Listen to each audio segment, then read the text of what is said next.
Hello students, मैं S Chandrawat आपके सामने फिर से लेकर उपस्थित हुआ हूँ 10th क्लास साइंस। और इस 10th क्लास साइंस के अंदर प्यारे विद्यार्थियों अपन चर्चा कर रहे हैं लेसन 5th तत्वों का आवर्ती वर्गीकरण से संबंधित। और देखिए, मैंने आपको पिछले वीडियोस के अंदर बता दिया है कि जो भी तत्व हैं जो वर्तमान समय में ज्ञात किए जा चुके हैं, लगभग 118 तत्व, इन तत्वों के वर्गीकरण को, इनके अध्ययन को सरल बनाने के लिए, इनको अपन आसानी से पढ़ सकें, उसके लिए अलग अलग वैज्ञानिकों ने समय समय पर इनका वर्गीकरण करने का प्रयास किया। और उस क्रम में सबसे पहला वैज्ञानिक आया था डोबेराइनर, उसके बाद दूसरा वैज्ञानिक आया है न्यूलैंड।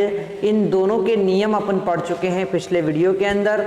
आशा करता हूँ आप लोगों को वे वीडियो पसंद आए होंगे। अब बात करेंगे अपन यहाँ पर तीसरा वैज्ञानिक जिन्होंने तत्वों को वर्गीकृत करने का प्रयास किया, और वो है मेंडलीफ। कौन है? मेंडलीफ है। ठीक है, तो तीसरा अपना पॉइंट है मेंडलीफ की आवर्त सारणी। अब देखो, जो भी बात करें अपन मेंडलीव की बात करते हैं, तो मेंडलीव ने उस समय ज्ञात जितने भी तत्व थे उन सभी तत्वों को वर्गीकृत करने का प्रयास किया। और ध्यान रखें, ये पहला वैज्ञानिक था जिसने उस समय ज्ञात जितने भी तत्व हैं उनको बहुत ही अच्छी तरीके से सुव्यवस्थित तरीके से व्यवस्थित कर दिया था। और इसीलिए इस मेंडलीव को आवर्त सारणी का जनक कहते हैं। यानी सबसे पहले आवर्त सारणी के बारे में, सबसे पहले आवर्त सारणी को बिल्कुल व्यवस्थित तरीके से जमाने का जो श्रेय जाता है वो मेंडलीव को जाता है। जैसे मैंने आपको बताया है कि डोबेराइनर के वर्गीकरण में, न्यूलैंड के वर्गीकरण में बहुत सारी कमियां हैं। उन कमियों में से अधिकांश कमियों को सुधारते हुए मेंडलीव ने अपनी आवर्त सारणी प्रस्तुत की है। ठीक है, तो ध्यान से अपन इसको पढ़ने का प्रयास करते हैं। देखिए, मेंडलीव की आवर्त सारणी की बात करते हैं तो इसका पूरा नाम था दमित्री इवानोविच मेंडलीव। क्या नाम है इसका? इसका नाम है दमित्री इवानोविच मेंडलीव, इसका नाम है। इसने सबसे पहले उस समय ज्ञात सभी तत्वों को सुव्यवस्थित करके सारणी बनाई। यानी सबसे पहले सारणी के रूप में बिल्कुल व्यवस्थित तरीके से तत्वों को जमाने का श्रेय किसको जाता है? इसी मेंडलीव को जाता है। और इसीलिए इसे आवर्त सारणी का जनक कहते हैं। बहुत ही इंपॉर्टेंट पॉइंट है प्यारे विद्यार्थियों, पूछ लिया जाता है कि आवर्त सारणी का जनक किसे कहते हैं। तो ध्यान रखेंगे, आवर्त सारणी का जनक है मेंडलीव। ठीक है, चलो आगे बढ़ते हैं। इन्होंने क्या किया? इन्होंने सभी 63 तत्व, यानी उस समय जब इन्होंने वर्गीकरण शुरू किया था, उस समय 63 तत्वों की खोज हुई थी, 63 तत्वों की खोज हुई थी। और इन सब तत्वों को परमाणु भार के बढ़ते क्रम में कैसे व्यवस्थित किया? परमाणु भार के बढ़ते क्रम में। तो परमाणु भार के बढ़ते क्रम में जो है इन तत्वों को व्यवस्थित किया किसने? अपने मेंडलीव ने। ठीक है ना, तो तत्वों को परमाणु भार के बढ़ते क्रम में व्यवस्थित किया किसने? मेंडलीव ने व्यवस्थित किया। और इनकी आवर्त सारणी जो है, जब इन्होंने आवर्त सारणी को बनाकर तैयार किया तो इनकी जो आवर्त सारणी है, उस आवर्त सारणी की कुछ विशेषताओं के बारे में अपन यहाँ पर बात कर रहे हैं। तो देखो, इन्होंने जब 63 तत्वों को एक पूरी सारणी के रूप में व्यवस्थित किया तो उसमें 2 प्रकार की लाइनें बनी। कौन कौन सी लाइनें बनी? तो देखो, इनकी आवर्त सारणी में ऐसे खड़ी लाइनें भी थी, ठीक है, और इनकी आवर्त सारणी में ऐसे आड़ी लाइनें भी थी। ठीक है ना, खड़ी लाइनें भी थी और आड़ी लाइनें भी थी, इस प्रकार से।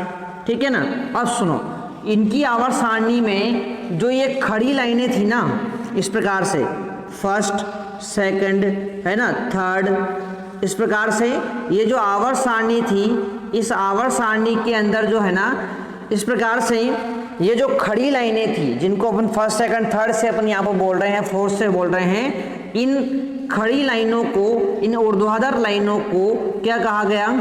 समूह कहा गया या वर्ग कहा गया। तो ध्यान रखेंगे आप लोग कि क्या बोला गया, जो खड़ी लाइनें हैं इनके आवर्त सारणी में ऊर्ध्वाधर रेखाओं को यानी कि खड़ी लाइनों को जो है क्या बोला जाता है? समूह या ग्रुप या वर्ग कहा गया। ठीक है, अब बात करते हैं अपन यहाँ पर, ये तो हो गया समूह या वर्ग के बारे में बात। और ये समूह या वर्ग की संख्या कितनी थी? तो इनकी संख्या थी 8। कितनी संख्या थी? 8 इसकी संख्या थी भाई। ठीक है ना, तो ध्यान रखेंगे।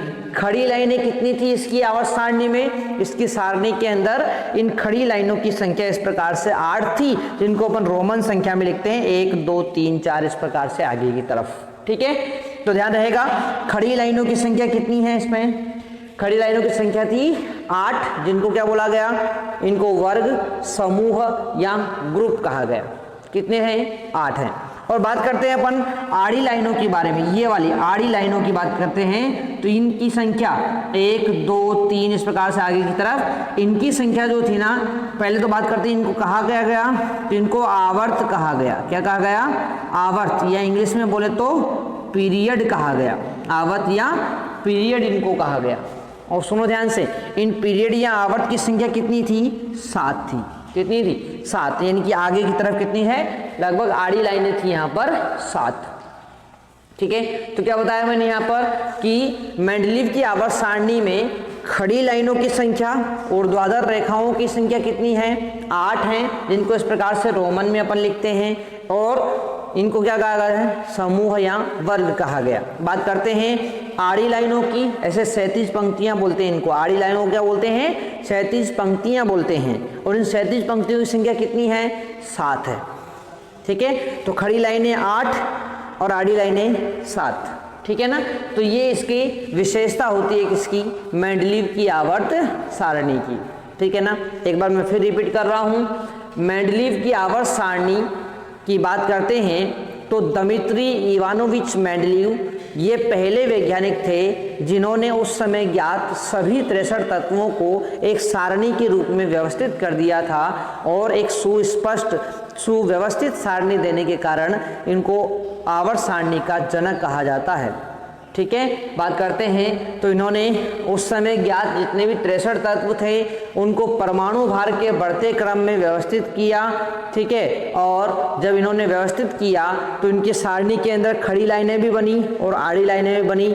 खड़ी लाइनों को इन्होंने वर्ग, समूह या ग्रुप कहा गया, जिसकी संख्या कितनी थी? 8 थी। और ये ग्रुप जो है ना, ये भी आगे विभाजित हुए। सुनो ध्यान से, इन ग्रुपों को भी आगे ए व बी भाग में बांटा गया। इस प्रकार से ये ग्रुप को भी ए व बी में बांटा गया। जैसे ये पहला ग्रुप है, ठीक है, ये पहला ग्रुप है तो पहले ग्रुप को 2 भागों में बांट दिया, ए और बी में। सेकंड वाले को भी 2 भागों में बांट दिया, ए और बी में। थर्ड वाले को भी 2 भागों में बांट दिया, ए और बी में। फोर्थ वाले को 2 भागों में बांट दिया, ए और बी में। इस प्रकार से, ठीक है ना। तो इन्होंने जो ये ग्रुप है, जो खड़ी लाइनें हैं, इनको भी आगे उपवर्गों में बांट दिया, उपवर्गों ए व बी में विभाजित कर दिया। ठीक है ना। और 37 पंक्ति यानी कि जो आड़ी लाइनें हैं, इन आड़ी लाइनों की बात करते हैं, इनको क्या कहा गया? आवर्त या पीरियड कहा गया। और इनकी संख्या कितनी थी? इनकी संख्या थी 7। कितनी संख्या है?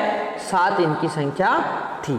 ठीक है भाई, चलो। तो इस प्रकार से इन्होंने आवर्त सारणी प्रस्तुत की थी, किसने? मेंडलीव ने।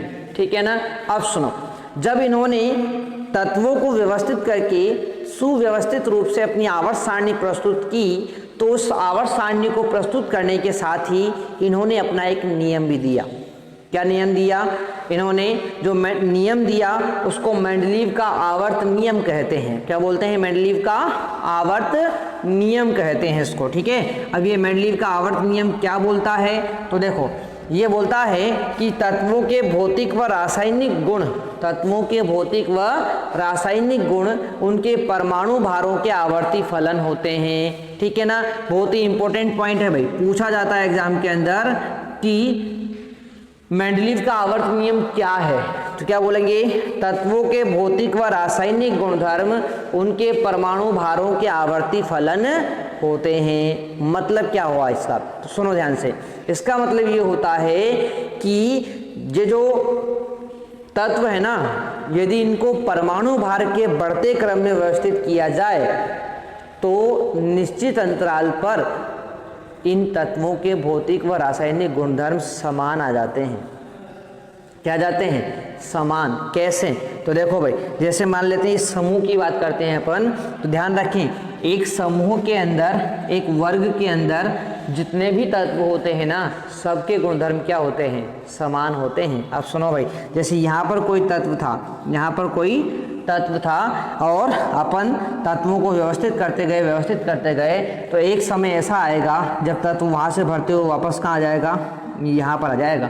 तो ये जो नीचे आने वाला तत्व और ऊपर आने वाला तत्व है ना, उनके गुणधर्म क्या हो जाएंगे, समान हो जाएंगे। ठीक है ना। एक निश्चित अंतराल के बाद क्या होता है, तत्वों के गुणधर्म समान मिल जाते हैं और इसी को बोलते हैं गुणधर्मों का आवर्ती फलन होना। ठीक है। तो इस प्रकार से क्या बोला मैंने आप लोगों से कि तत्वों के भौतिक व रासायनिक गुण के परमाणु भारों के आवर्ती फलन होते हैं, यानी परमाणु भार के बढ़ते क्रम में तत्वों को जमाया जाए तो निश्चित अंतराल के बाद उनके भौतिक व रासायनिक गुण समान आ जाते हैं। ठीक है। तो ये था अपना मेंडलीव की आवर्त सारणी के बारे में एक सामान्य सी बहुत ही अच्छी तरीके से व्यवस्थित करते हुए मैंने आप लोगों को जानकारी यहाँ पर उपलब्ध करवाई है। आशा करता हूँ आप लोगों को ये बात तो समझ में आ गई होगी। ठीक है प्यारे विद्यार्थियों।